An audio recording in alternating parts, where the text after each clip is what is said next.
Hi everyone, Eugene here at Panasonic, and in this quick video tutorial I just wanted to show you how you can use the LUMIX Lab app to create and save your own look for using later with your camera and your smartphone.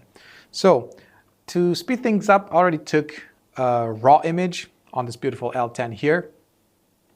I then transferred it via the LUMIX Lab app wirelessly. We did some other videos, you can go and watch those to find out how to do that.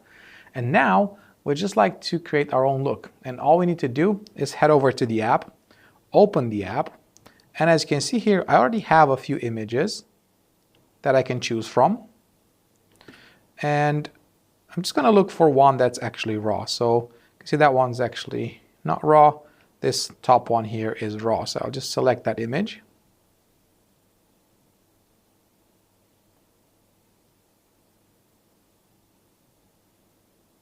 Here we go. And now we can actually start to edit it. We can start with one of the existing LUTs. We'll just load in a second because it's a raw image.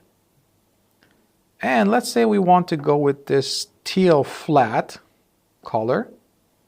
Let's just apply that. It's not a problem. And then from here on, we can start to actually control how much of the effect is actually applied. And even after that, we can go to the edit mode here and we can do some more tweaks. So let's say I'd like to actually take down the exposure a little bit on this image to make it a little bit more moody. I like to decrease the contrast a little bit more and maybe just, let's say, bring up the white level a little bit to make it more dramatic. Okay, so I'm happy with that. It's got a nice old-timey look. Let's say I want to save this so I can use it a little bit later.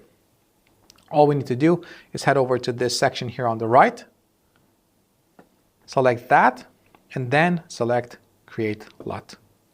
We can give it a name. In this case, let's just say T1, because it started from a teal. Well, we can actually also select a photo style. We'll keep it on standard for now. And then we can just click Set. This is now saved to the LUT library. And next time we want to take a photo, we want to edit it, and we want to apply the same look, we can simply select that T1 from the LUT library. Okay? Hopefully this helps. Thanks so much for watching, and we'll see you in the next one. Bye-bye.